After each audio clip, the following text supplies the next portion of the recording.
রাতের আধারের সুযোগ নিয়ে গত শুক্রবার পুঞ্জবন কোয়ার্টার কমপ্লেক্স সংলগ্ন এলাকা থেকে চুরি কাণ্ড সংঘটিত করে নিশি কুটুম্বের দল। গৃহকর্তার অনুপস্থিতির সুযোগ নিয়ে সরকারি আবাসনে চোরেরা চুরি করতে যায়। পরবর্তী সময় চুরির ঘটনার তদন্তে নেমে 3 জন চোরকে আটক করা হয় বলে জানান এনসিসি থানার পুলিশ।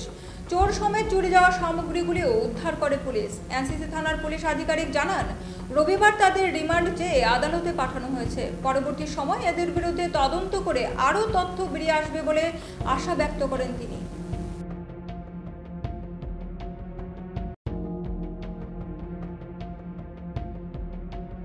5/2025 আমাদের কাছে একটা কমপ্লেন আসে যে আমাদের কুঞ্জবন টাউনশিপ টাইপ 5 কোয়ার্টারে একটা চুরি সংঘটিত হয়।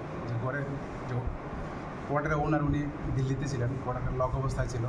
সে অনুযায়ী আমরা এই কমপ্লেনের ভিত্তিতে আমরা ইনকোয়ারি শুরু করি, কেস রেজিস্টার করি এবং ইনভেস্টিগেশনের সময় আমরা 3টি চোরকে অ্যারেস্ট করতে সক্ষম হই এবং তাদের কাছ থেকে চুরি যাওয়া আইফোন, আইপ্যাড, রিস্ট ওয়াচ এবং ট্রান্সমিট আর্টিকেলসগুলো রিকভার করি।